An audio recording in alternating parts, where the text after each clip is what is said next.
We are calling this meeting of the Hackensack City Council to order. It is Tuesday, March 3rd, 2026. It is 5:32 p.m. If you can read the notice, please.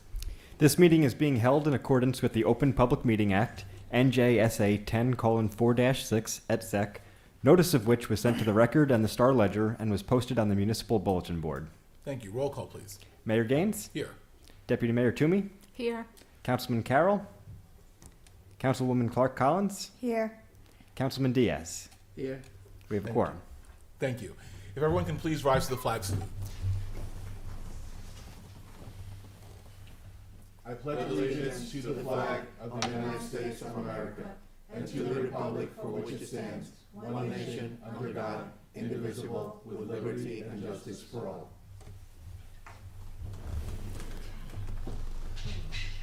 Thank you. If I can have a motion to approve the minutes of the February 17th, 2026 regular meeting.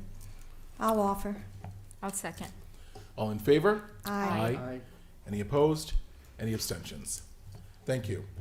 Okay, I need a motion for a resolution to go into executive session to discuss ongoing litigation, matters involving attorney-client privilege, matters involving the purchase, lease, or acquisition of real property, and or any pending or anticipated litigation or contract negotiations. Can I have a motion, please? I'll offer. Second. All in favor? Aye. Aye. Any opposed? Any abstentions?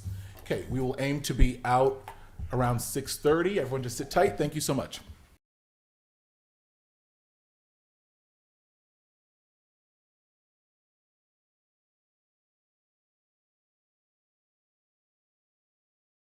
Coming soon to Hackensack.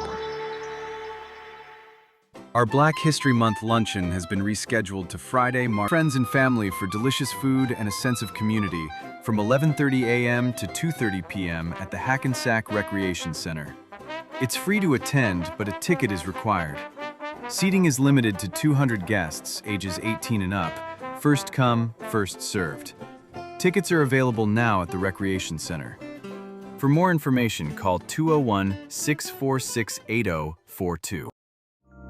Have you signed up for our Nixle alerts yet? Nixle keeps you up to date by text and email with instant updates from our Office of Emergency Management, so you can get important information when it matters most. Get alerts about severe weather, emergency situations, road closures, severe traffic, criminal activity, and local events. Signing up is quick and easy. Text 07601 to 888-777. That's 07601 to 888-777. Don't wait. Sign up for Nixle alerts today and stay connected to what's happening in Hackensack. Honor a veteran in your life through the City of Hackensack's Hometown Heroes Veterans Banner Display Program. Submit their name and photo to be featured on a banner along Main Street. Register online at hackensack.recdesk.com or sign up in person at the City Manager's office.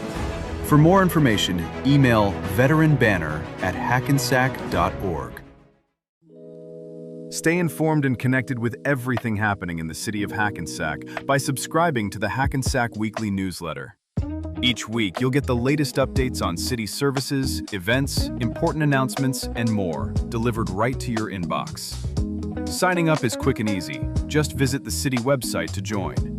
And if you have something to share, the newsletter includes a community bulletin for local announcements and events. Send your submissions to news@hackensack.org.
Coming soon to Hackensack.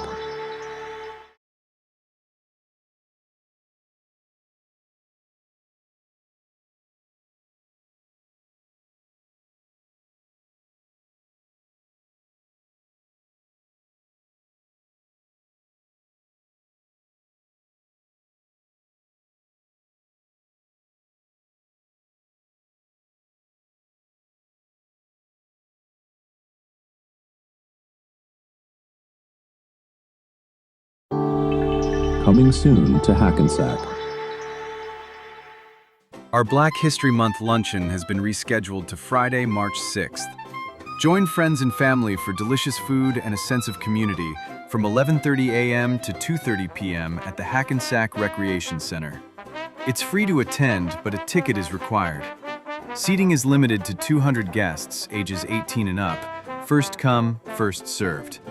Tickets are available now at the Recreation Center. For more information, call 201-646-8042. Have you signed up for our Nixle alerts yet? Nixle keeps you up to date by text and email with instant updates from our Office of Emergency Management, so you can get important information when it matters most. Get alerts about severe weather, emergency situations, road closures, severe traffic, criminal activity, and local events. Signing up is quick and easy. Text 07601 to 888-777. That's 07601 to 888-777. Don't wait. Sign up for Nixle alerts today and stay connected to what's happening in Hackensack. Honor a veteran in your life through the City of Hackensack's Hometown Heroes Veterans Banner Display Program. Submit their name and photo to be featured on a banner along Main Street. Register online at hackensack.recdesk.com or sign up in person at the City Manager's office. For more information, email veteranbanner@hackensack.org. Stay informed and connected with everything happening in the City of Hackensack by subscribing to the Hackensack Weekly Newsletter. Each week, you'll get the latest updates on city services, events, important announcements, and more, delivered right to your inbox. Signing up is quick and easy. Just visit the city website to join. And if you have something to share, the newsletter includes a community bulletin for local announcements and events. Send your submissions to news@hackensack.org.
Coming soon to Hackensack.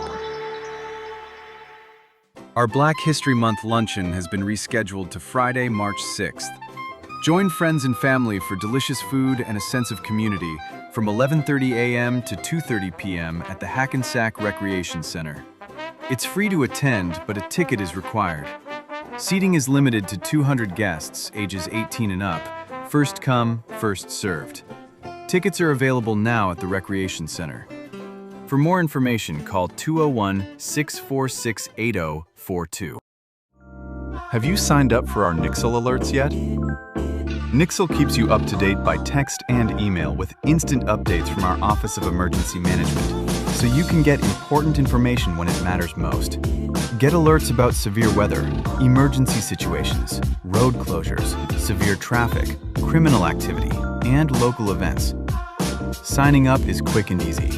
Text 07601 to 888-777. That's 07601 to 888-777. Don't wait. Sign up for Nixle alerts today and stay connected to what's happening in Hackensack. Honor a veteran in your life through the City of Hackensack's Hometown Heroes Veterans Banner Display Program. Submit their name and photo to be featured on a banner along Main Street. Register online at hackensack.recdesk.com or sign up in person at the City Manager's office. For more information, email veteranbanner@hackensack.org. Stay informed and connected with everything happening in the City of Hackensack by subscribing to the Hackensack Weekly Newsletter. Each week, you'll get the latest updates on city services, events, important announcements, and more, delivered right to your inbox. Signing up is quick and easy. Just visit the city website to join. And if you have something to share, the newsletter includes a community bulletin for local announcements and events. Send your submissions to news@hackensack.org.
Coming soon to Hackensack.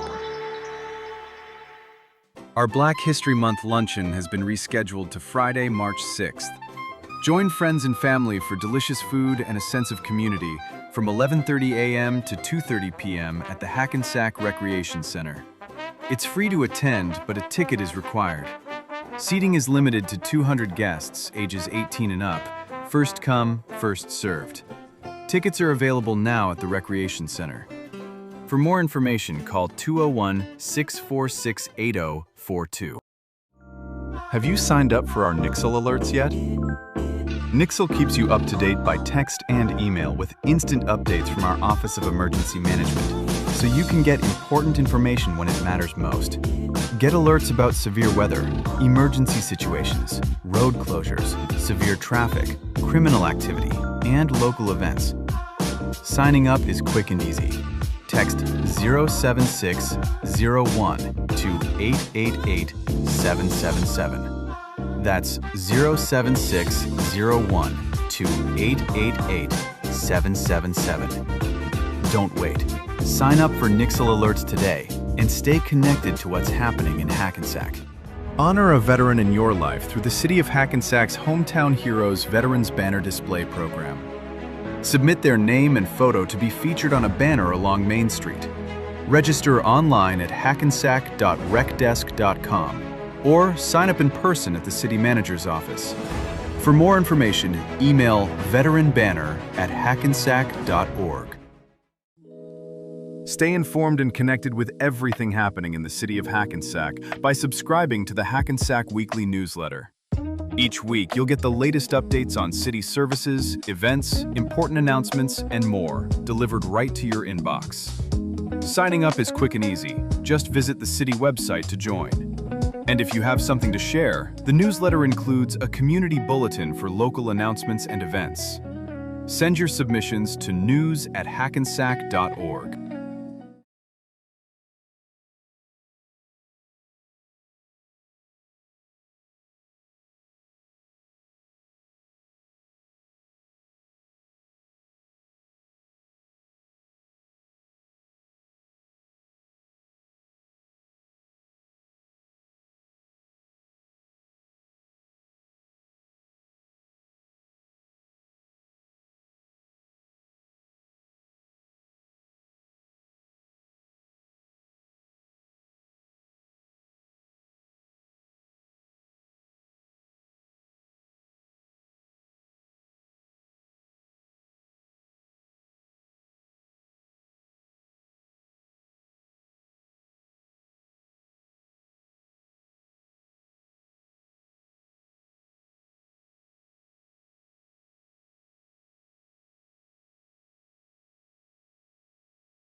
Okay, it is 6:38. We are out of executive session. There are no proclamations for tonight, but we do have a presentation by Solar Landscape. I'm going to ask for them to come forward. Thank you. I had some pictures to show you, Mayor, but I can just pass some things out if that's easier for everyone. Just up here.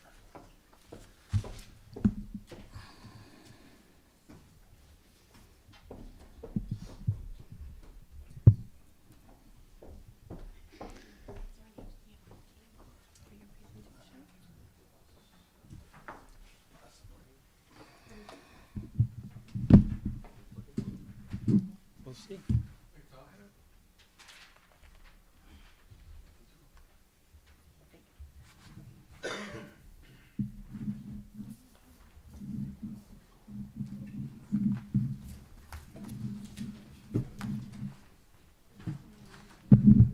Okay, we're good.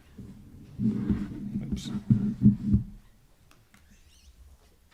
Always a problem when an old guy and a computer interact. You're Never doing good. great so far. Thank you, That's Mayor. great. Mayor Gaines and members of the City Council, appreciate the opportunity to chat with you tonight and tell you a little bit about the work that we're doing in collaboration with other municipal leaders to help educate residents about a New Jersey Energy Assistance Program that not everyone has had the opportunity to find out about. It's called Community Solar.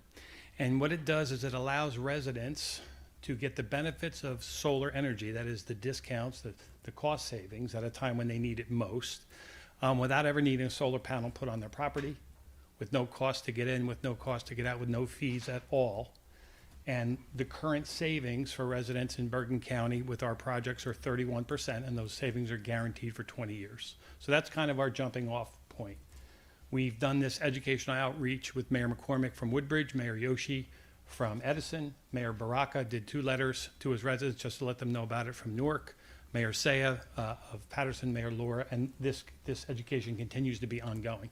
So I just want to kind of walk you through it. I know we're limited time. I did give everyone some things in writing, but really the genesis of this is 20% increases from PSE&G. I'm sure you've heard from residents. We hear it a lot when we're doing our educational presentations. It's a concern.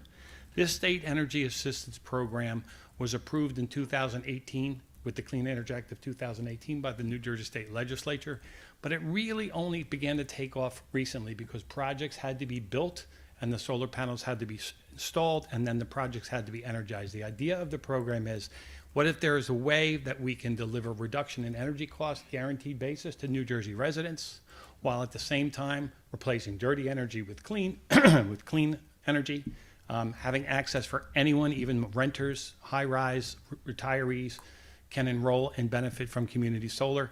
And then what if there's also a way, our company happens to do a lot of workforce development across the state and actually the country, where we're actually training and employing people to do solar installation, which is kind of a wonderful part of what we're doing. It is a state program, so you can read about it on the Department of Community Affairs website. You can also read about it on the Board of Public Utilities website. It is known as an energy assistance program, although it is available to anyone. We'll talk a little bit more about them. This is just a picture of the first 2 projects that were ever energized in New Jersey. Governor Murphy cut the ribbon on these projects back in 2001. These projects power 1,200 New Jersey homes and apartments, again, without anyone having to install a solar panel on their property. The way that this works, and if you kind of get this, you kind of get the whole point of this. I had the opportunity to meet with Deputy Mayor Toomey and Councilwoman Clark Collins and just kind of go through this, and kind of a light bulb goes off when you understand it. So we are a solar developer. We build, own, and operate these projects on large logistics centers. Think about a Prologis project or like public storage or something like that. We put our panels up there, we own and operate them. We send the electricity to PSE&G. Residents go online, they put in their name, they put in their PSE&G utility number.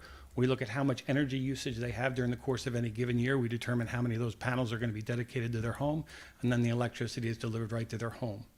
Right on their PSE&G bill, they start to see discounted bill credits, and for every bit of solar electricity that we make for them that offsets their regular electricity that they're getting from PSE&G, they save 31%. The nice thing that the state did is that they they ensured and they required that 51% of the electricity that we make on every one of these projects that we're building across the state of New Jersey has to go to low to moderate income households. They also, these are state rules, not solar landscape rules, ensured that there's no cost for residents to enroll, no cost, they can leave at any time, no additional fees, no additional charges. They just see the discounts appear on their bill when their project is energized and they start receiving these solar credits. And most importantly, I think for our residents is that they stay with PSE&G.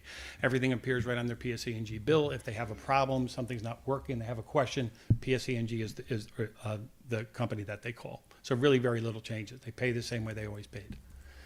These are where our projects are located across the state of New Jersey. Not all of these are built. Some of these will be built and energized. Those are the ones that Hackensack residents would enroll in. There's 347 total. These projects that we're already building and will build will power 80,000 homes. And the new governor, one of the first things that she did is she mandated that the Board of Public Utilities start moving forward on 3,000 additional megawatts of community solar across New Jersey. So there's a huge commitment to this across the state. So the question is, why as a municipal body are you just finding out about this, and did you not know more? And the reason is simple. The state just moved recently to consolidated billing. So it used to be when we did this, residents would get two bills. They'd get a bill from PSE&G for delivering their electricity, and they would get a bill from us for the electricity that they were using. Residents didn't like that. Our municipal leaders didn't like that. We lobbied with the Board of Public Utilities, and now everything is right on the PSE&G, JCP&L, or ACE bill, which is wonderful for residents. The second is utility-wide access. If I'm a Hackensack resident, as long as the project is built in PSE&G territory, I can enroll in it and get a spot and start saving. Another important part is these rate increases. Our municipal leaders are saying, what can we do to help our residents? And then higher discounts, 31% is meaningful. When these projects first came out back in 2021, they were 10% and 15%. Now the discounts for PSE&G are 31%. And then the last is just the educational outreach that we're doing. We're doing more and more of this now that we have this consolidated billing. This is just some of the work that we've done. This is Patrice Lenowitz, my colleague behind me. There she is with Mayor Baraka. That's Mayor McCormick on the right. That's me doing a senior info session, which we work with the municipal body to find out where we should be doing these info sessions. We did one yesterday. Where were we yesterday? Saddlebrook Senior Center with about 100 people, and there's Mayor Say as well. So the idea is this is an important program. It's guaranteed by the state. It's an incredible program.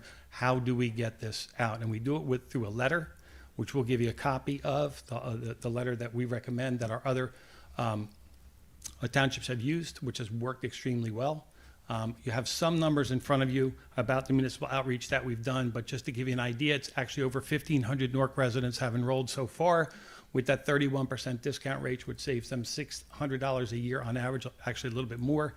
That's the annual cost savings, 2 letters from the mayor, and that's the 20-year cost savings. These projects are guaranteed, these rates are guaranteed for 20 years. That's the agreement that we enter into with the commercial real estate owner.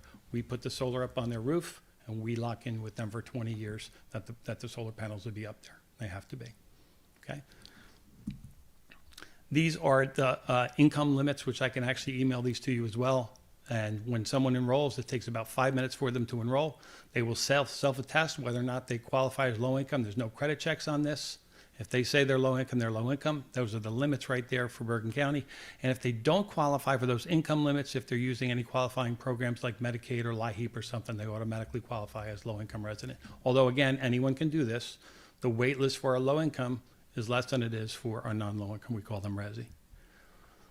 We give all residents a phone number to call. It doesn't go anywhere but to my office, to the team that works for me, that they speak directly with people. We have all of our people that speak with our residents are bilingual, in some cases trilingual, and they have a customer portal that they log into when they enroll. It lets them know when their project will be energized and gives them constant updates every single month with a newsletter while they're waiting. That is essentially it. My company is doing about 70% of the projects in New Jersey. 26 projects were energized last year. 25 of them were built by Solar Landscape, my company. So we're getting these projects up and operational. We're vertically integrated. We have our own construction team. So when we do that training, we add people to that team as we continue to grow. We're about 400 people now. Most of that growth is due to this community solar program, which is actually happening across the country. So I thank you for the opportunity to tell you a little bit more about it, and I hope you will consider, Mayor, sending this educational letter out at our expense and just to let the residents know that this program is available. I have a quick question Sure. before you go. Can you just, and I know you mentioned it a few times, but can you just explain a little bit about the savings that are locked in for 20 years? Is that a 20-year relationship that you have with the panels on roofs, and that agreement is for 20 years and Yeah. people will see savings? Or is it that the first discounted amount that they see, it's always that percentage for the Okay, next 20 years? great question. So the 20 years has to do with the term of the lease agreement that we sign with the commercial real estate owner. Solar panels have a useful life of 35 and 40 years today, so the likelihood is we will continue to enter into 5-year agreements and keep those panels up. But if for some reason the commercial real estate wanted them off, then residents would no longer be getting a discount from that project that would no longer be operational.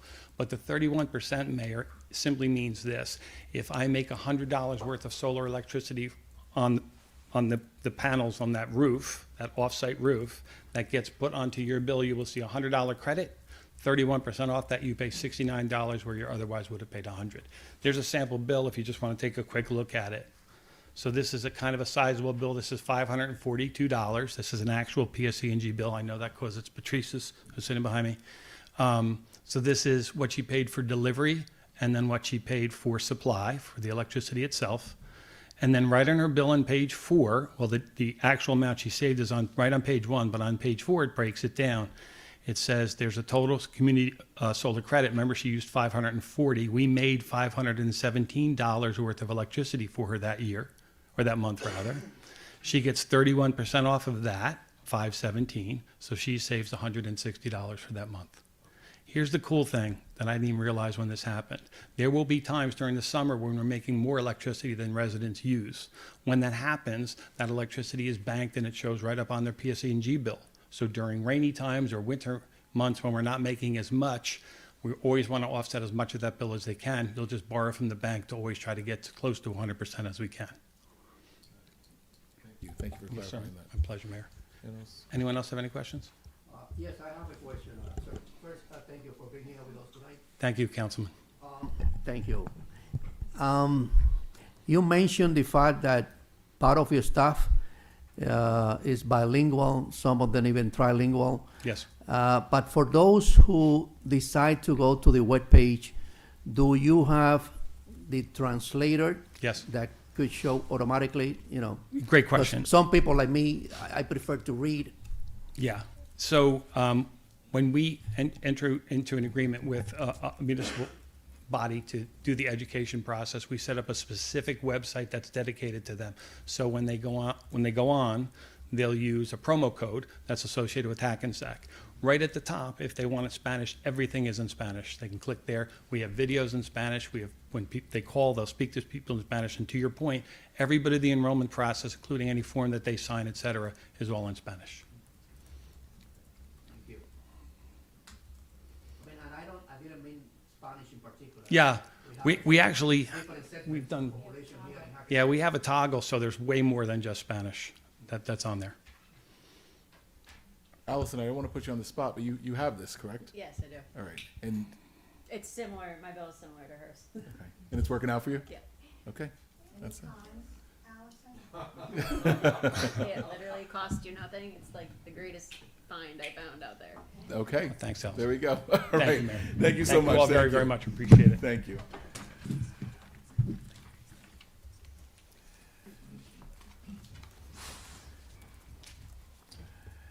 All right. Moving on to reports and presentations from professionals and department heads. I'm going to fit into this portion. I'm going to ask for Wendy, our affordable housing attorney, to just speak to some of the resolutions that we have on the docket for tonight that speak to affordable housing. If you can take a few moments, thank you. Good to see you. Thank you for having me back. So on your agenda for tonight, you have the second reading of the ordinance we spoke about 2 weeks ago, which is really just an update to make sure that the city is compliant with the new regulations that were passed to implement the affordable housing. By way of background, the Fair Housing Act was amended back in 2024 and became effective in 2025. And along with that, there was the mandate for the uniform affordability controls to also be updated, as well as a new section, which is in the Administrative Code 599, which affects your development fees and trust fund. So that is on for second reading. Again, it's not really changing so much as it is updating all of the references to be in accordance with the new reference points in the laws and the regulations. Also on your agenda are a couple of resolutions that deal with the implementation of affordable housing itself. So also needed because of the new updates in the regulations and in the statutes, but you have your resolution adopting your affirmative marketing plan. For the benefit of the public, when you have a affordable housing trust fund, there is a certain percentage of monies that are set aside for what's, the affirmative marketing is how you market the units for people to move into, as well as their rehabilitation, how you would get known for the public of what is available. The marketing plan itself will denote which community groups get notified. It requires you to notify all of the county libraries within the 4 counties of Passaic, Sussex, Bergen, Hudson, which is the Region 1 that Hackensack is located in, and also would set forth where it would get published, what if you'd use radio, newspaper, print, digital, etc. All of that goes into the affirmative marketing plan. If a new unit opens up or that doesn't have the a wait list for it yet, new construction, what happens is they would engage an administrative agent. The administrative agent would follow these marketing plans to make sure at least 120 days before a CO that it gets out there, people hear about it, applications are accepted, those applications go into a group, random lottery assigns number, and that's how people then would get the benefit of entering into an affordable and restricted unit. That is the affirmative marketing plan. The affordability assistance plan, which is where I started erroneously, that is a portion of money from your trust fund that is utilized specifically to help with affordability issues. So it could be somebody falls behind in rent, you would have the ability to assist with a one-time payment. Some affordability assistance could be moving costs for people that get a new unit. They may not be able to pay for the full cost of a moving van, et cetera. It could give that kind of help. All of those are set forth within the affordability plan, and I believe you have 30% of your trust fund reserved for that. Additionally, there is the Affordable Housing Rehabilitation Manual. It is just as it sounds, even though it's dense when you read it. It sets forth all of the guidelines for how rehabilitation is done, what the administrative agent has to do to income qualify someone. It is both for owner-occupied and rentals, and it is adopted by resolution. So again, this is kind of a cyclical item. And now that we're in the round 4, all of these manuals have to get readopted and updated and submitted to the court on or before March 15th. And I believe there's one more, which is the actual spending plan. This is where you project out based on past revenues of development of both residential and non-residential development. When you're collecting those fees, you extrapolate it out 10 years, but you're also committing for certain projects within the next 4 years, including the affordability assistance and any other rehabilitation projects, et cetera. Generally speaking, you do need to reserve a certain amount for rehabilitation. Even if you wanted to create new units, there's still an amount that is reserved for the folks that may be able to utilize a rehabilitation program. And that is probably most of what you're doing tonight, and I thank you for putting this on and for keeping compliant with your affordable housing Mount Laurel obligations. You all should be really lauded for it. Any questions? Okay, thank you so much. Okay, thank you. All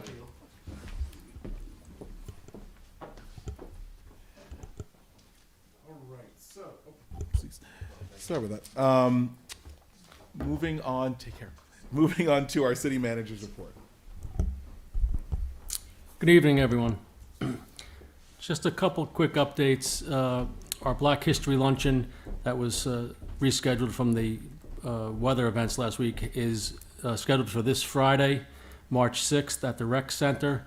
It's from 11:30 a.m. to 2:30 p.m. Admission is free, 18 years and older. It's a great event. You can visit the Rec Department's website or give them a call for your tickets. HackPack has a bunch of programming going on in March, so visit the HackPack website and catch up on what they have showing down there. Quickly, just like to thank all the residents that did utilize the parking garages during the snowstorms. Those that did, it helped our road crews out tremendously. And lastly, with some luck with the weather and the asphalt manufacturers, we'll have some crews out this weekend starting to fill potholes. So if anybody has potholes to report, there's an avenue to do that on our website as well. Thank you. Thank you. Moving on to public comment on agenda items only. I'm seeing some new faces in the audience today, so just to make clear for everyone, if there is an item on the agenda that you would like to speak to, please clearly state your name and municipality when you come forward, state which agenda item you are commenting on. You can direct your comments to me. If I have to reroute your comments or questions, I will do that. And you can, we ask that you limit your comments to 3 minutes. I will keep time for you. When your time is up, I will respectfully ask for you to bring your point to a close, and I ask that you don't make it awkward and just respectfully do that. So with that, I need a motion to open to the public on agenda items only. I'll second. All in favor? Aye. Aye. Any opposed? Any abstentions? Any member of the public wanting to speak on any agenda item?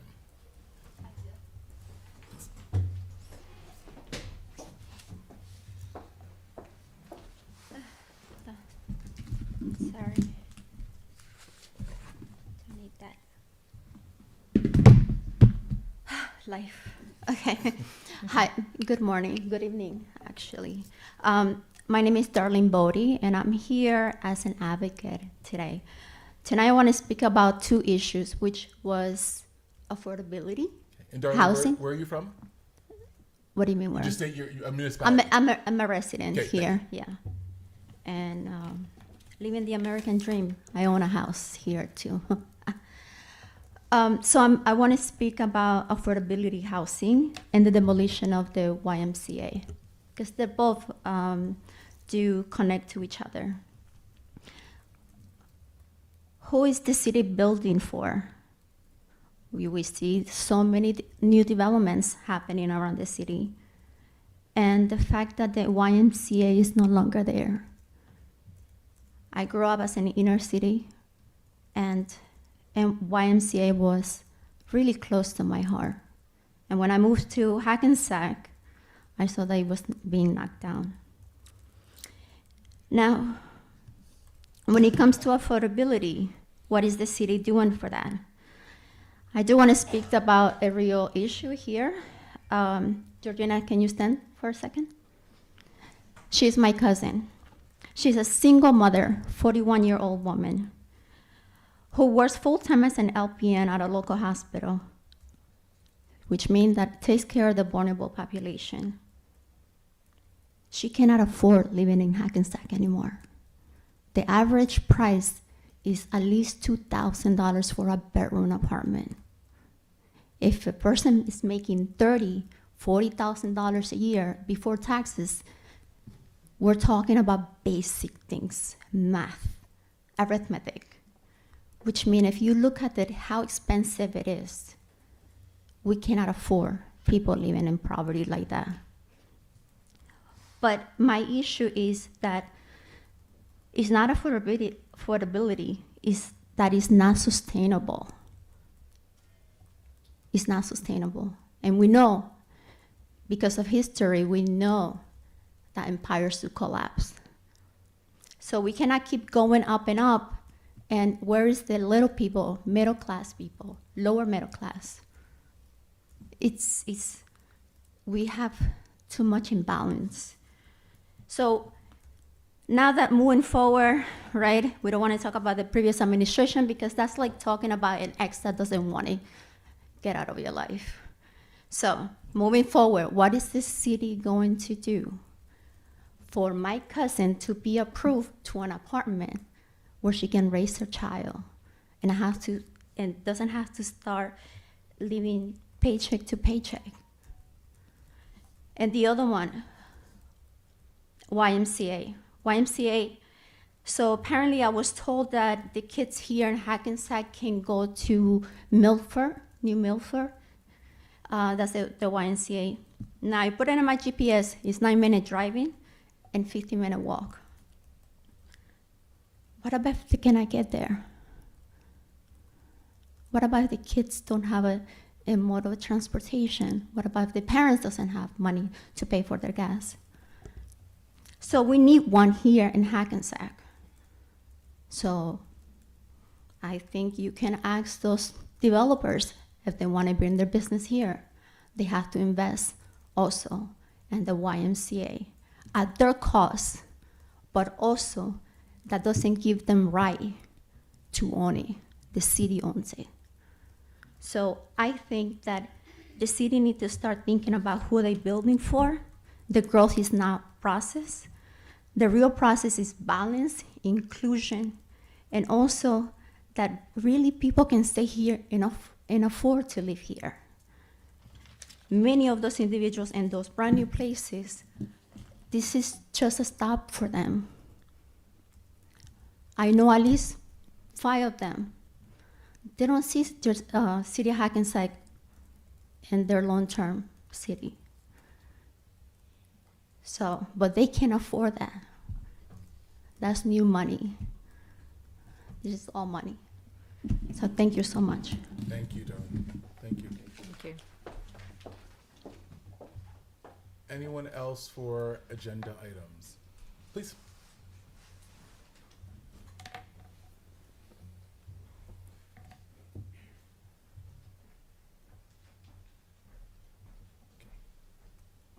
Hello, my name's Carlo Morelishvili. I'm a resident of Hackensack. Been here for 5 years now. And I attended one of these meetings 2 years ago, and it's about affordable housing that I want to talk about. I saw the progress, so-called, all this new development, and I'm saying, well, certainly there's got to be some Mount Laurel obligations there. There's got to be a nice 10% of those houses are going to be for affordable living. And I'm reaching out and I can't get an answer. Finally, I got a hold of a gentleman, Albert Dibb, and we were corresponding, and he told me, no, Carl, we have no affordable housing units in any of those new projects you see around town. Those projects have contributed towards an affordable housing trust fund, which we use to fund construction of affordable housing units in the future. Sounds good. We are at least 2 years out from completion of one of those projects. So that was 2 years ago, so we're 2 years later now. Where's that project? So I came to the meeting to find out more about where this trust fund is. And I'm saying, my God, all that development, there must be a nice little kitty there. And I asked that question to the council. And Deputy Mayor Canestrino answered my questions. Now, maybe I got it wrong. Maybe I didn't hear well. I said, how much do you have in that trust fund? And she said, about $4 million. And I just, $4 million. I didn't say, I was, okay. Now, maybe it was $40 million. Maybe one of you can, tell me. I don't know. But $4 million, all that development, what are you going to do with $4 million? Buy carpeting? I don't know. But, so long and short of it, I want to stay here in Hackensack. I like Hackensack. Just as the young lady said a moment ago, I'm not going to be able to, stay in this town much longer if things don't change. You guys got to do something. Imagine how many people could be living in those units now if that 10% thing was going on. So whoever made that deal, and I know it wasn't you guys, what a bad deal. Because we could have people living there right now, but other powers decided to go a different route. So yes, the question is, what are you going to do for us? Please do something. I want to stick around here. It's a nice town. Hackensack's all right. And I thank you all for. Thank you. Thank you, Carl. Anyone else wish to speak to an agenda item? We'll hold responses until a little bit later in the meeting, but I'm sure there'll be things to say. With that, I need a motion to close to the public on agenda items. I'll make a motion. Second. All in favor? Aye. Any opposed? Any abstentions? Okay, moving on to new business, Resolution 75-26. Resolution 75-26 is for final adoption of Ordinance 04-2026, an ordinance amending Chapter 45A, Affordable Housing, Part 2, General Legislation of the Code of the City of Hackensack to address the requirements of the Fair Share Housing Act as amended and the Uniform Housing Affordability Controls as amended regarding compliance with the city's affordable housing obligations. This ordinance has been published according to law and now calls for a public hearing. Thank you. I need a motion to open to the public for comment on this resolution and this resolution only. I'll make a motion. Second. All in favor? Aye. Any opposed? Any abstentions? Any member of the public wishing to speak on this ordinance and this ordinance only? Seeing none, motion to close to the public. Alford. I'll second. All in favor? Aye. Any opposed? Any abstentions? Motion to adopt Resolution 75-26. I'll make a motion. Second. Roll call, please. Deputy Mayor Toomey, Yes. Councilwoman Clark Collins, Yes. Councilman Diaz, Yes. Mayor Gaines. Yes. Be it resolved by the City Council of the City of Hackensack, County of Bergen, and the State of New Jersey that ordinance number 4-2026 has passed its second and final reading and is hereby adopted. Thank you. Moving on to the consent agenda. If you'd like to. The following items are considered to be routine in nature and will be enacted in one motion. Any items requiring expenditure are supported by a certification of availability of funds. Any item requiring discussion will be removed from the consent agenda, and consent agenda items will be reflected in full in the minutes, including any exceptions and/or additions.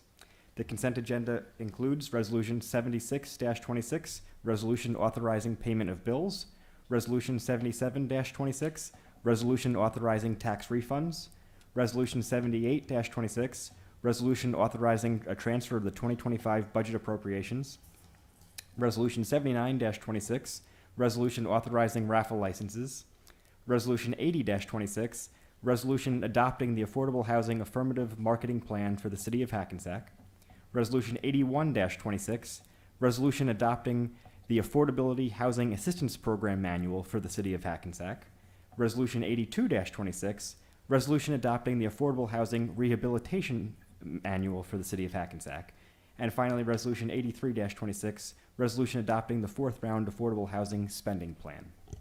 Thank you. Can I have a motion to adopt the consent agenda? I make a motion. Second. Roll call, please. Deputy Mayor Toomey, Yes. Councilwoman Clark Collins, Yes. Councilman Diaz, Yes. Mayor Gaines. Yes. Consent agenda passes. Thank you.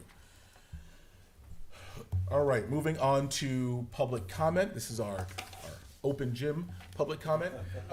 Any member of the public who would like to speak, again, you have 3 minutes. Please direct your comments to me, and when you come up, just state your name and whatever city you live in. If I could have a motion to open to the public. I'll make a motion. Second. All in favor? Aye. Any opposed? Any abstentions? Please. Thank you, everybody. I'll put this on the floor. All right. Hello, Council. Hello, Mayor Gaines. Again, my name is Colin DeLibro, and I am a Hackensack resident. I reside at 403 Prospect Avenue, apartment 13B. I spoke on February 17th and submitted written documentation requesting that our building be considered for inclusion in the residential parking permit under section 170-71E.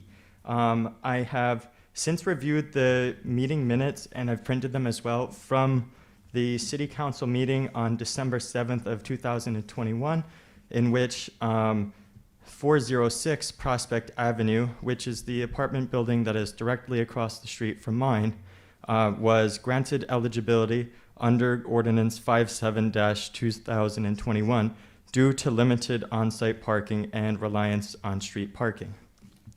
Last time I was here and spoke, I brought to your attention that our building faces the same conditions, and as previously submitted, I've identified what I believe to be a minimum of 27 resident vehicles which currently rely on street parking due to limited on-site availability. I am respectfully requesting clarification on the process and timeline for reviewing our building's eligibility under the same framework that applied to 406 Prospect Avenue.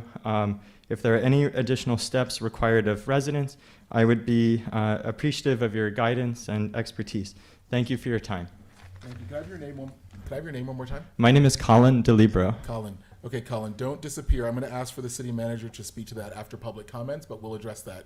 Thank you, Mr. Mayor. Thank you.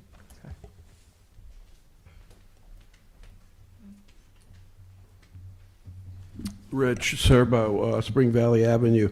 You know, there were a few things tonight that I'm confused, okay? I'm easily confused, and I'm not afraid to admit that. And I hope everyone that is confused will admit to it too, okay? Now, the agenda that you're saying that we should comment on any agenda item, where is the agenda? Where is the agenda? We used to hand it out. They used to hand it out. What? We're trying to save paper. What is it? The agendas are, well, the agenda is on the screen. It's also available online, but if you want a printed out copy, we can, they're also over there Okay, as well. so we were supposed to read the agenda before we got here? Is that what you're trying to say? Well, they're posted 48 hours in advance. All right, this is I guess this is community college or something, okay? Okay, now, the thing with the solar fella, community solar, that he's saying we're going to draw from a bank of solar power somehow. Now, don't forget, for 10 years, the state had sent out, or these salespeople invoked the name of the state selling solar to people, okay? It's a scam. There's a lot of scams. There's companies that went out of business. They came up here from Cherry Hill. You got to look into this. It's crazy. Be careful. I don't know about this community thing, but you know, I had a company that scammed me. Okay, it was called Green Solar, or no, it was from Cherry Hill, and they put panels on my roof, okay? They weren't supposed to be on my house. They did nothing, okay? So I had them disconnected, and now they're saying that you owe for those panels. You owe us money for those panels. I swear they will never get that money. Please, trust me. Okay, other things. The snow. We had a rough time with snow. Wow, this past storm was even worse than that first one, I think. Wow. And I sent some emails out. I hope everybody got them. Mr. Freeman, I sent one to. And it was just, I couldn't get out of my driveway for 2 days, okay? But I'm glad you showed some humility. I was so happy to see that someone was going to apologize for the snow cleanup. It was fantastic. I was ready to praise you all over the city. But it came down to the fact that you were going to blame somebody. Okay? It was a beautiful idea to apologize to the people of Hackensack, but then you decided to blame the previous administration. Okay, now that's happened before too. It's about that time, but you're up your point. Okay, so that's in character because you've blamed the previous administration for more than just the snow. There were several things: the development, the this, the that, the taxes, everything. So I hope you can clear that up. I was I was so happy that you apologized, and then you let me down. I feel let down now. I'm So, sorry, Mr. okay? Sickle. So, Thank you. thank you very much. Anytime.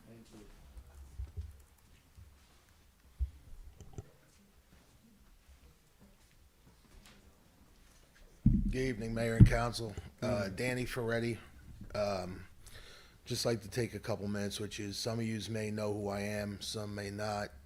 My family's been in the city of Hackensack since 1899. My grandfather started the juvenile division in Hackensack. I'm third generation business owner in Hackensack. We own trucking, sanitation, snow removal, and we've been based on Union Street since the early 40s. I talked to some of the city employees during the last snowstorm in regards to the snow removal. I left a couple messages for the city manager. Unfortunately, I know you were probably occupied. You didn't get a chance to get back to me. But my company's snowplow industrial terminals from Boston down to Philadelphia. And we offered the city, an opportunity for us to come in and help you out if needed. Not an obligation, just an offer. But we have probably around 250 haul trucks hauling snow and probably over 20 to 30 different pieces of equipment for moving snow just on snow removal sites. And we do sites that are in upwards of 300 to 400 acres outside of our regular trucking and sanitation duties. I think the city of Hackensack didn't fall short as far as the determinations of what you made. The storm was historic. Obviously, the staff that you had out there, the DPW, those guys were doing the best they could. I think where you fell short is the equipment in the city is antiquated. We go from the city of Hackensack, and I'm sure some of you guys have been here a long time. I know I've been here a long time. From what the city was in 1984 to what the city is in 2026, a whole different animal. You got 20,000 more people in here. Where you used to have 2-family homes, you got 5-story buildings. You're a mini Hoboken. Well, none of the infrastructure as far as the DPW equipment has been updated. I think, you used to have auctions once a year, get rid of the old stuff, get the new stuff. That hasn't happened in a couple years. And I think when you're trying to operate something in this magnitude, and I can speak on that because my family has history of operating large-scale trucking and sanitation operations, you got to be ready for something like this. And, the last 4 years, snow hasn't been what you expected to be. 2 inches, yeah, we can handle it. 3 inches, yeah, not a problem. 2 feet of snow, yeah, it's a problem. Now we got a problem. So I think that being a new mayor and council, and again, I'm not speaking bad on the old mayor and council, I think, everybody has a new vision, right? You guys are sitting on this board. You should know who I am. I should know who you are. I think you should take a little bit of what I'm giving you as my expertise, because I open up, terminals that are responsible for billions and billions of dollars worth of freight, international freight. And I do it at my direction. I'm the owner. I call the shots, and we make it happen. With that being said, I brought some cards tonight after the meeting. I'm going to leave you guys some cards. Any questions you have, I'll be happy to answer. I'm not soliciting work. There's 20 viable contractors in the city other than us that are rooted here, that have been here their whole lives, that can do the job. Some of my friends, some of my competitors. But with that being said, when you guys are in a position like that, phone calls should be going to us, to guys who are spending tax money in the city. I know over the years, my commercial properties in here, we've spent millions of dollars in tax dollars to the city. So when you guys are in a position where we have to be on the news, and you guys are in a position where everybody's going, what do we do next? The call should be going out like they did years ago to local contractors to get us in to support the city, versus pulling money out of a storm fund, racing down, buying new equipment that you're not facilitated to operate in the first place. Spend that money where you're going to get the service done. And I opened up. Sorry, Danny, I don't want to cut you off, but No, I'll step down. But we opened up moving over 1.5 million yards of snow in 3 days. So I think that speaks for itself. But at the end of the meeting, I'll leave my information. We'll go from there. Thank you. Thank you.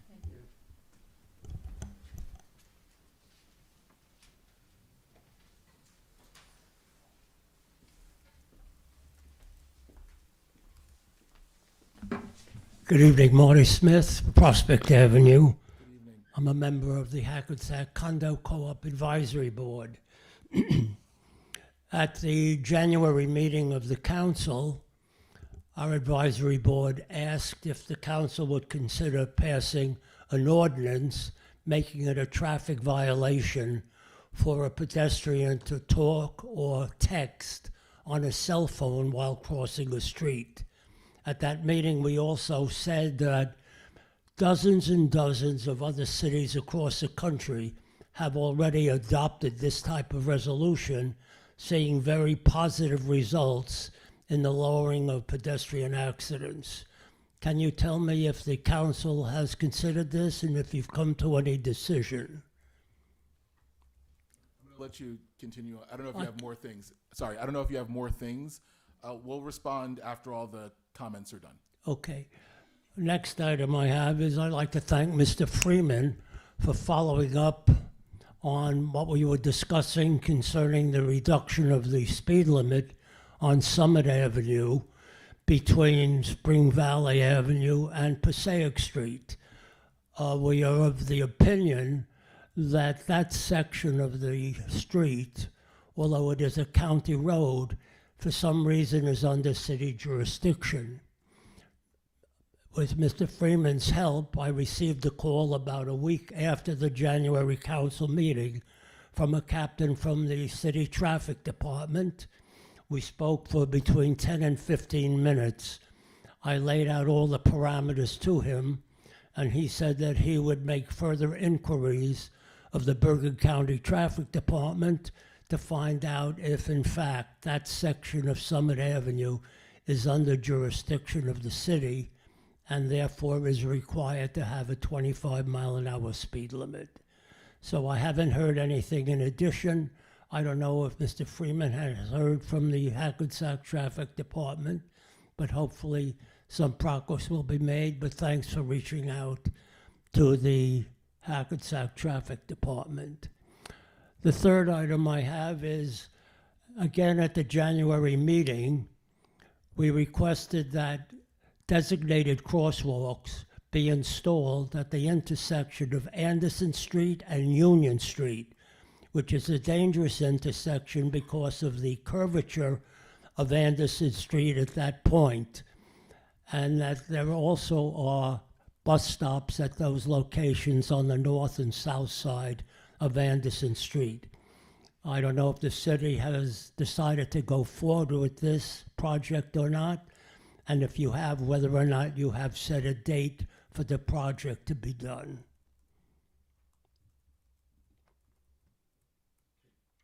Sorry, I'm going to ask the manager to address a portion of your comments, but we'll make comments after all the public comments.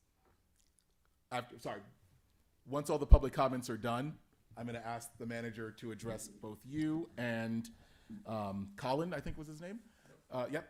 So I'm going to give the manager some time to respond to some of these comments. Thank you.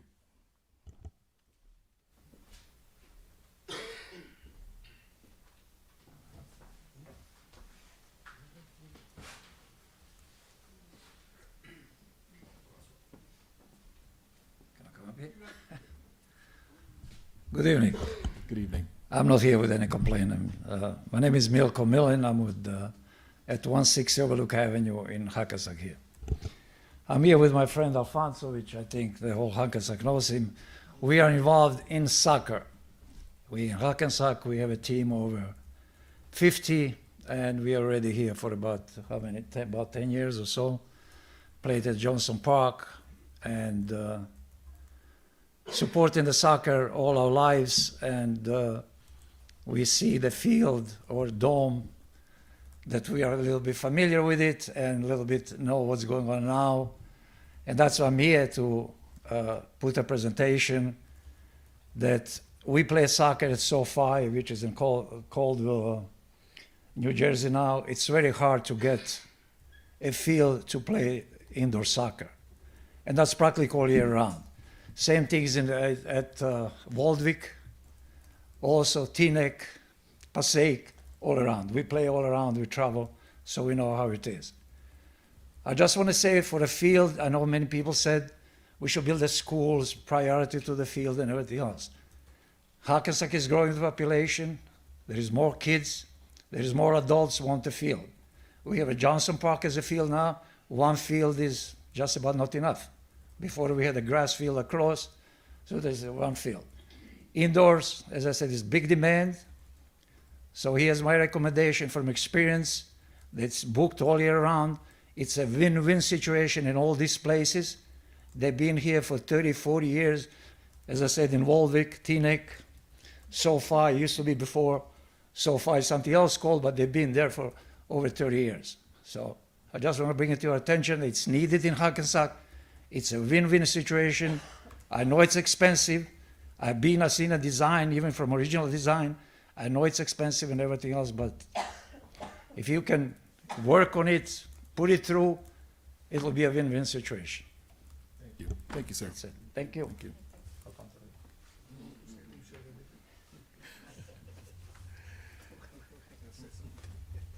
Just wanted to say hi. Hello, I'm a Hackensack resident too. I live at 473 Washington Avenue.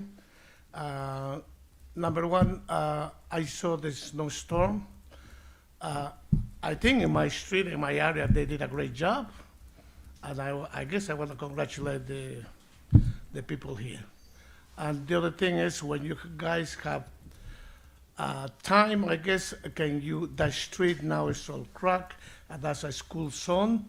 And if, I guess, put that new tar in that street in Jackson Avenue School, that area, in Washington Avenue.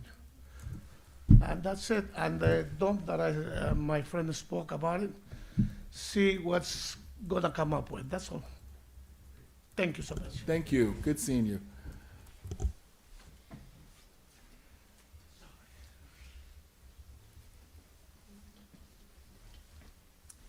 Good evening, the mayor and the rest of the members. I'm Helen Russian from 280 High Street.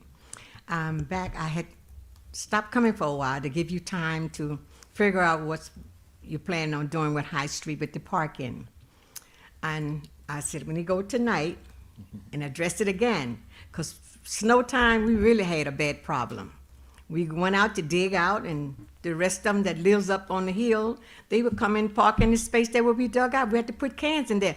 And we didn't want to disrespect the policeman, but we had to put it there to save our spot after we had dug out. And they took the corns and everything up. That's okay. But I'm back to see what decision you made or what you're going to plan on doing with High Street, the parking. There is an answer, but I'm gonna let everyone speak, and I'll address that. Okay. Yeah. And I thank you. I hadn't seen you in a long time, so let me go back tonight and address it again. It's good to see you. you. All right, and I hope you can help us out, please. You got it. Okay. I think you'll like the answer. Yeah, and there's 2 cars right now there. They parked over there yesterday. They're still there. They're not going to move them until it's time to park over there again. So that is not right. Understood. Thank you. Thank you. One last one.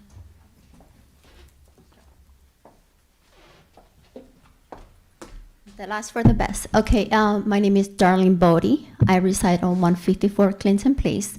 I just have a question. I would like to know what this city has any dog park in place in the future, dog park. So we talk about increasement of individuals, right?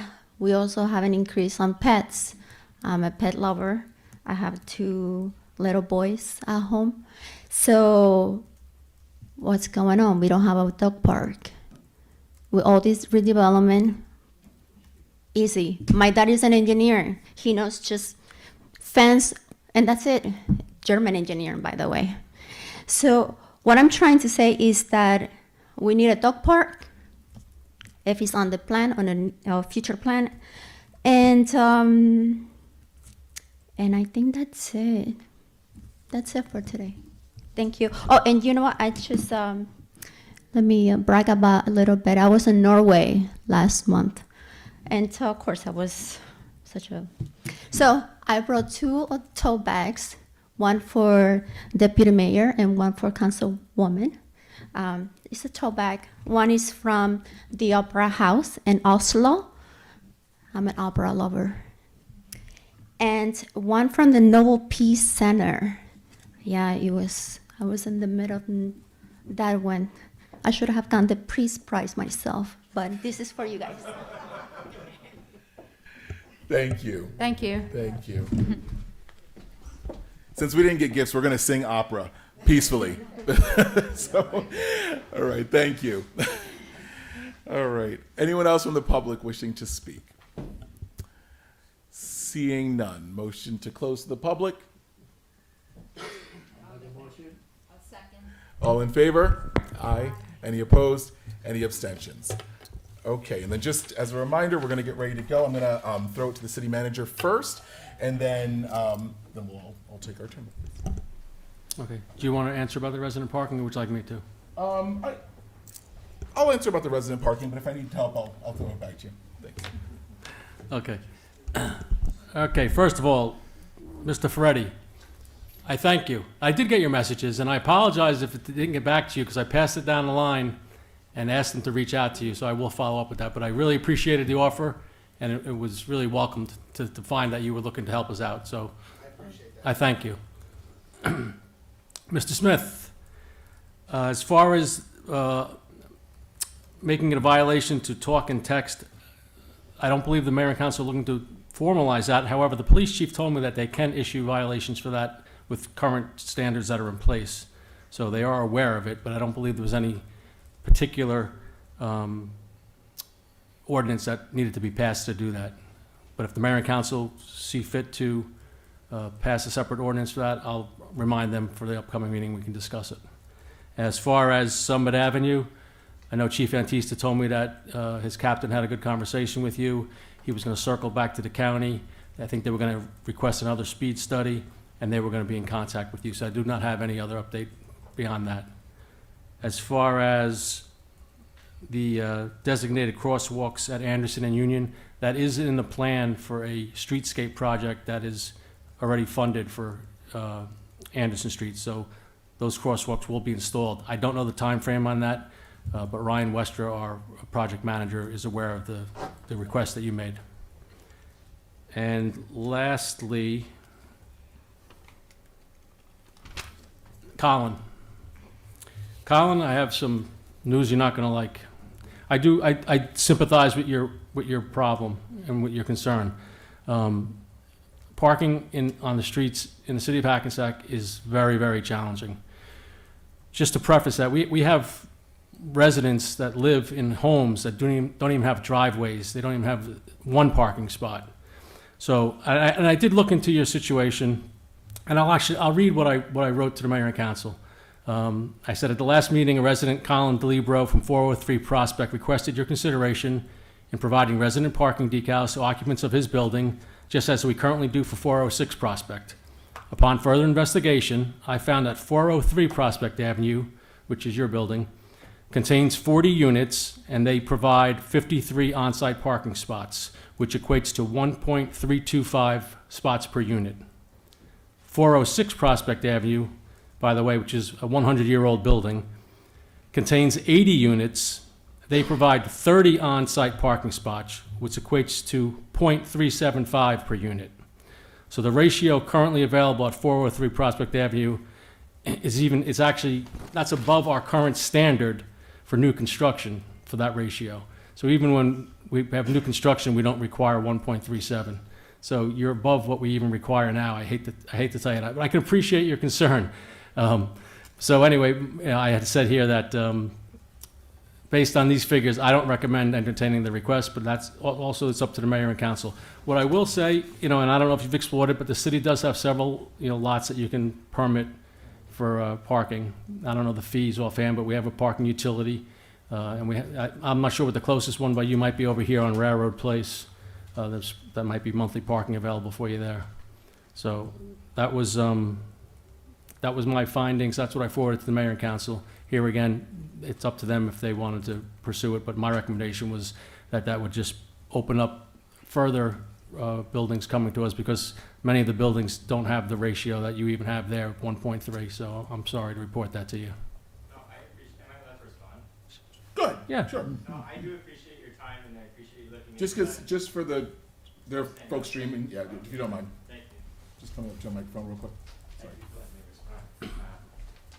Thank you. It's my first time doing this with the council, so I do appreciate you at least looking into it. I do have just a follow-up question. I understand that my building may be 403 Prospect Avenue. However, there are like 2 buildings as part of my apartment. I believe the other is 333, possibly like Passaic Street there. So I just, maybe I'll follow up on my end too to see if like the amount that you found includes that second building as well. So I have a pen on me. If I could just write down your findings, and then I just, I want to know. Yeah, I based this off of your report at the meeting. I watched the meeting video. You said that you had 40 units in your building. Right, and as I counted, like I walked around and counted, not, Yeah, so I went with the 40 units that you reported you had, and you reported you had 53 on-site spots. I know you did say that your management company had some items in garages and so forth that I would certainly, if I were you as a resident, I would pursue them to clear out whatever's not needed for parking and make that available to the residents. But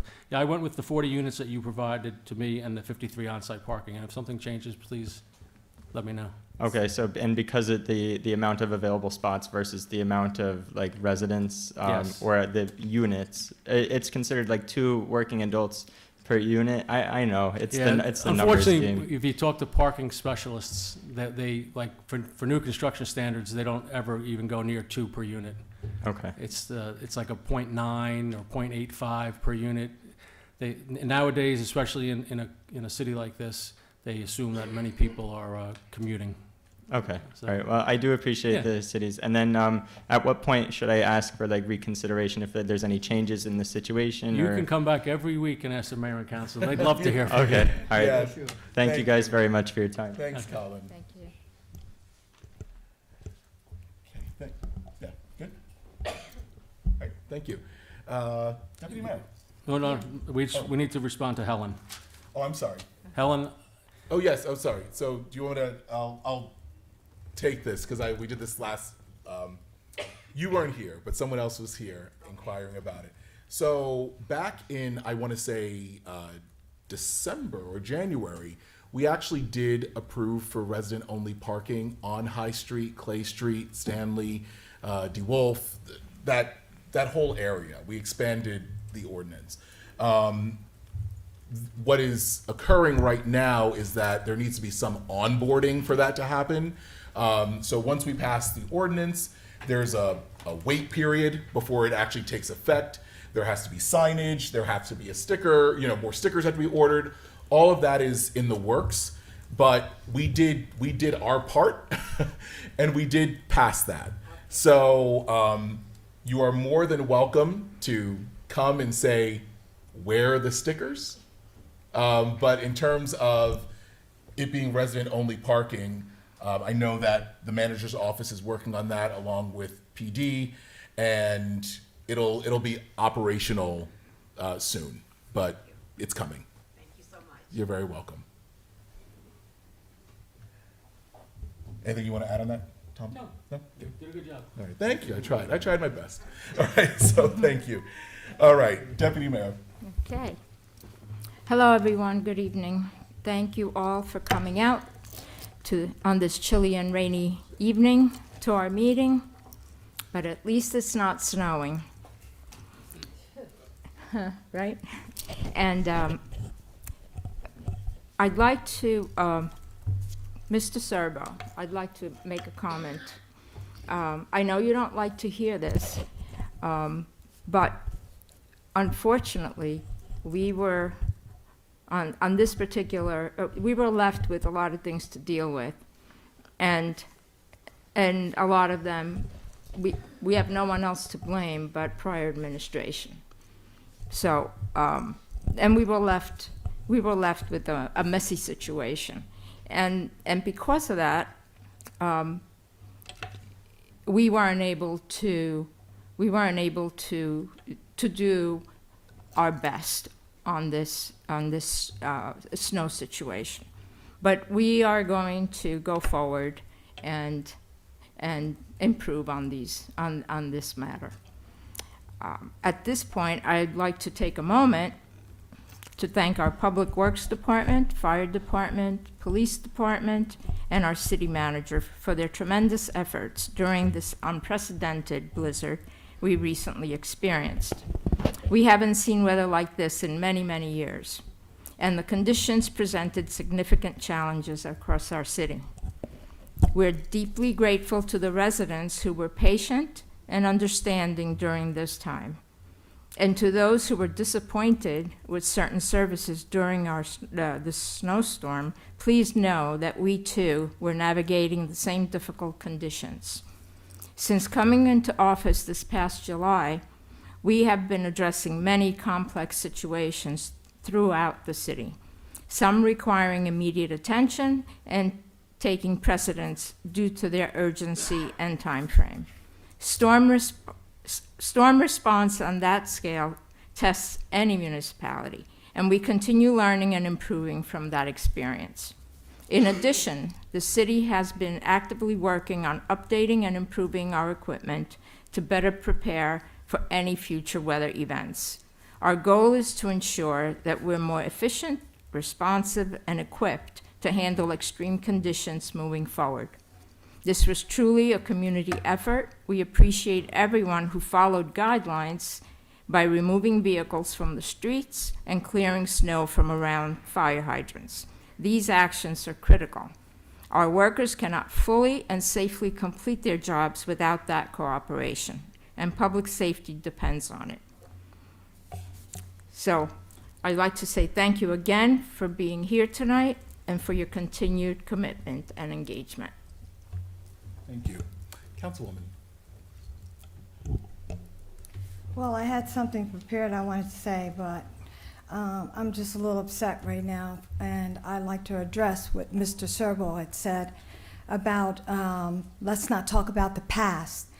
The past is what got us here. We have a president in the office right now who's trying to erase some of the past, and you can't forget the past. You have to deal with the past. Some of the things that was said, for example, just the equipment on the snow, about the snow. The past administration didn't feel it necessary to invest in the equipment. And so this is what we're left with. It's March. It's March. Please don't. Okay. I let you talk, Thank you. so let me speak. As far as these apartments buildings are concerned, Darlene, just know that the administration who allowed all these apartment buildings to be built, there is no, what do you say? Yeah, it's not only just affordability, but there's no rent stabilization. And no rent stabilization can be placed on those apartment buildings. So even if we have an ordinance in place for rent stabilizing, it does not apply to those apartments. They can charge whatever they want. And there's nothing the city of Hackensack can do about that. So a lot of things that were done is out of our control. And people keep saying, well, you know, you're still building this and that. We cannot stop things that were approved. They were approved to be built, and so it has to be. I just wanted to say that it disturbs me when people say, don't talk about the past, but sometimes you have to bring up the past, because the past is what's got us here in the first place. Thank you. Thank you, Councilwoman. Councilman. Thank you, Mayor. Good evening. Well, now that we hit March, we're finally turning the corner. We're shaking off the last of the winter chill and hopefully the last of our snow shovels, and officially welcoming the spring season. And we understand that there were some issues regarding the snowstorm, those two gigantic snowstorms that nobody was expecting to be this big. And we had to deal with some issues. But let me tell you, this whole team worked diligently, and they put their best effort. Maybe it wasn't enough, but the commitment was there.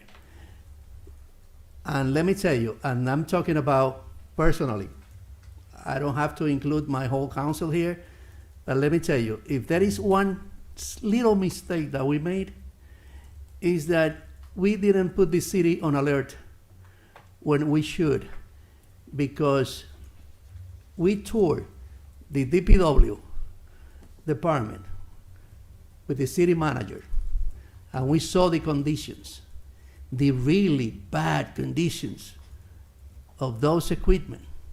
Really bad. You have to see it to believe it.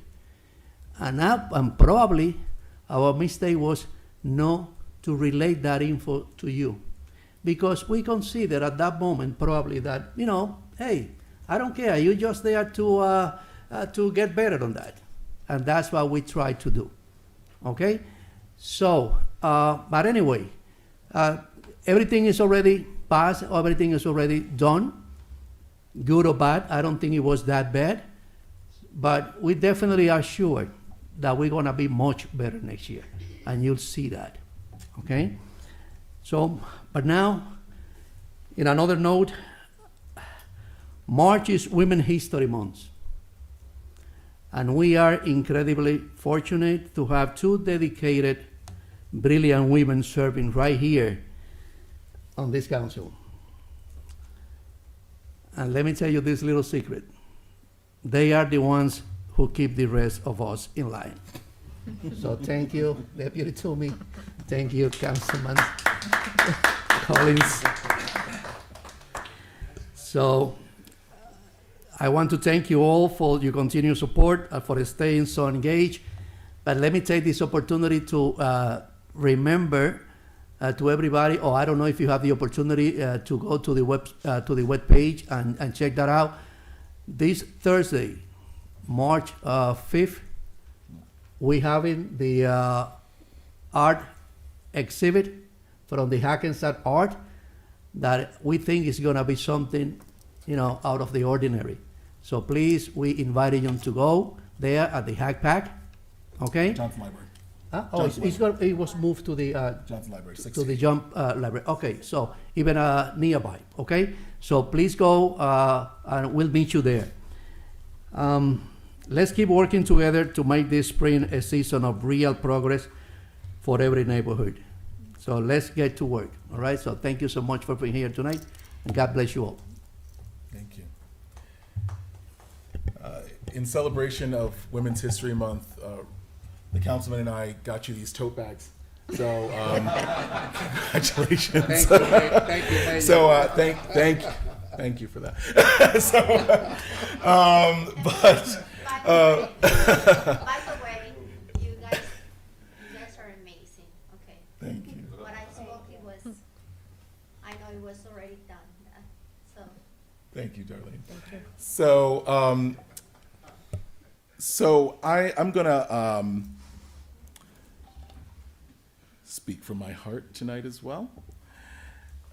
First, I do want to say we go to different events and things like that. There was a great event here just at our fire headquarters last week that the councilwoman and Councilman Carroll were both at. Our fire department participated, city manager was there, fire chief, and it was just a great opportunity for Hackensack to be featured in that way. And I also want to thank the condo and co-op board for extending an invitation for the deputy mayor and I to attend the last meeting, which was nice, and there were lots of questions, and it was a nice invitation for us to take you up on. So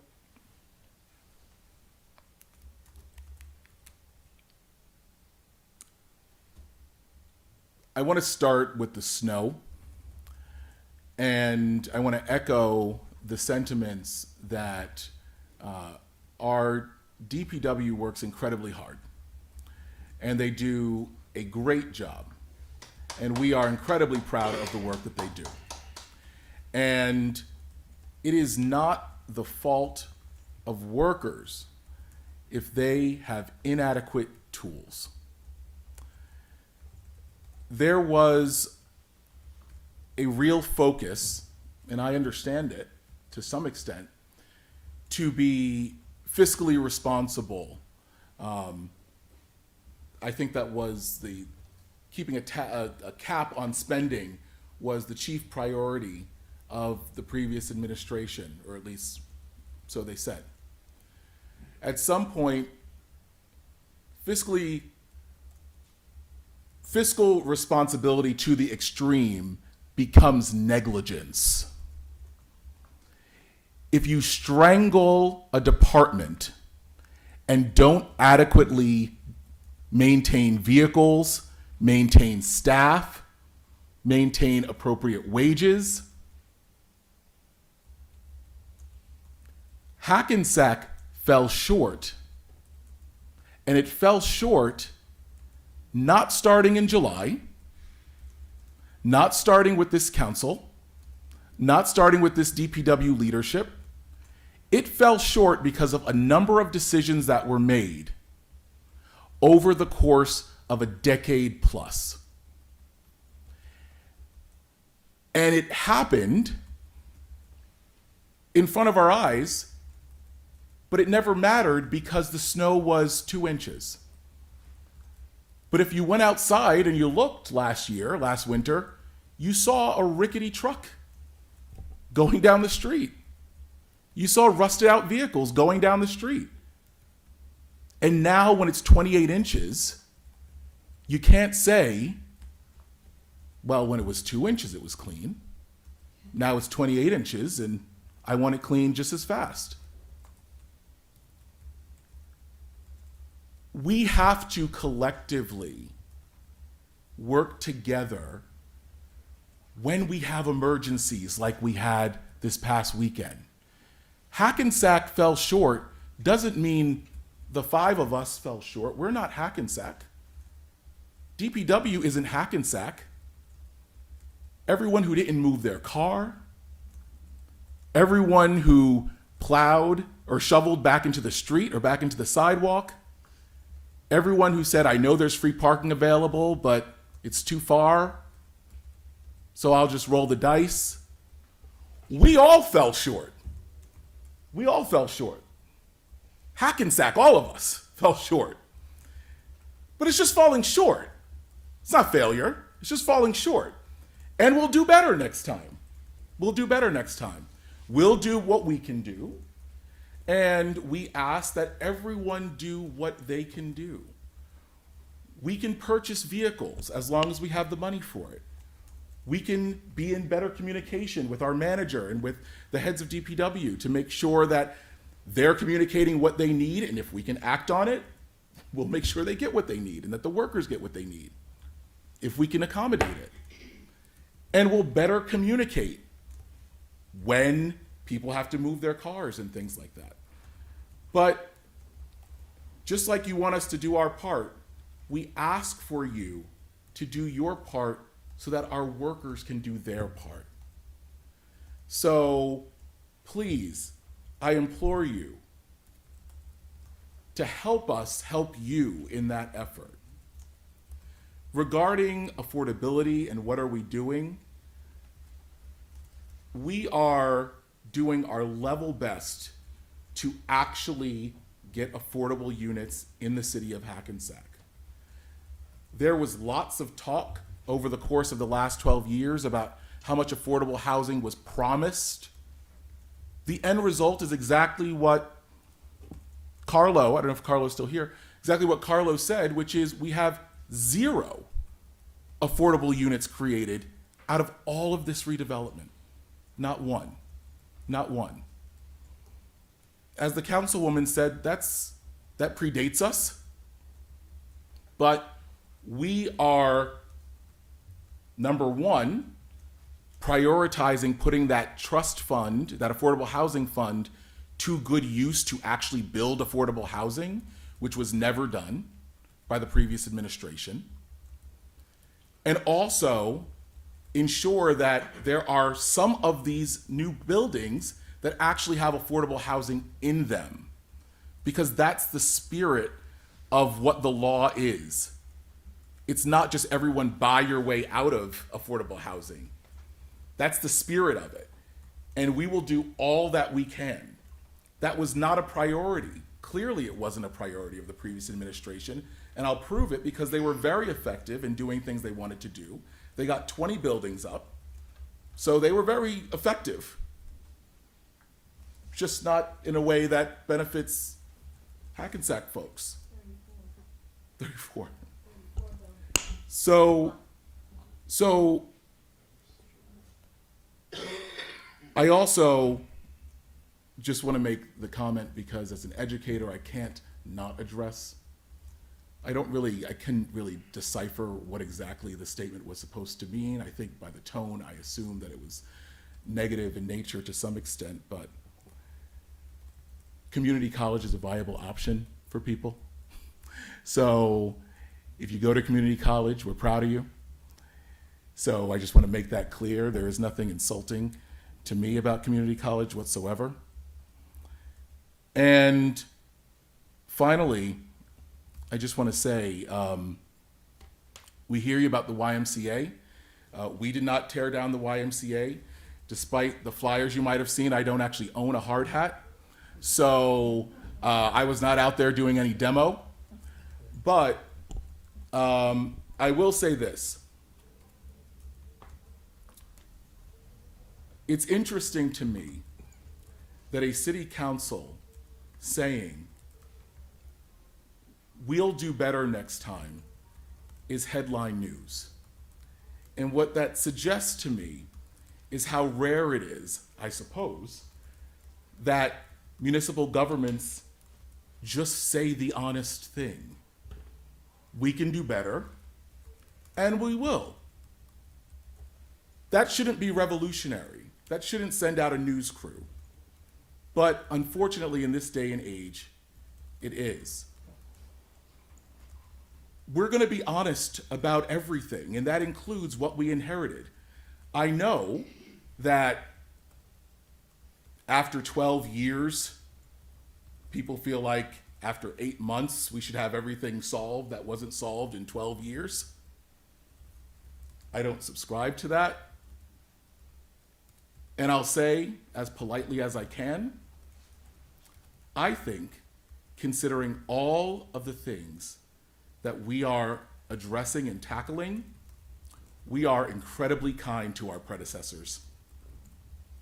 I think for all of the issues that we are trying to address and correct on behalf of our residents, we have shown a level of grace to our predecessors that they never extended to us, even before we were elected.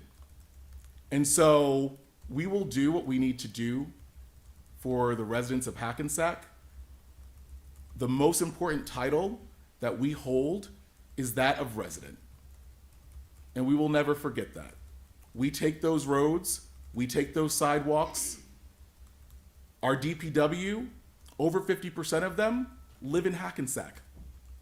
They take their kids to school on those same roads too, and they want them clear. So we will do all that we can, I assure you.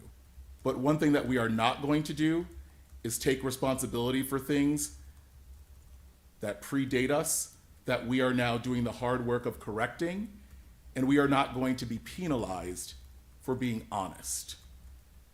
That's not going to happen. With that, I need a motion to adjourn. I'll make a motion. Second. All in favor? Aye. Any opposed? Any abstentions?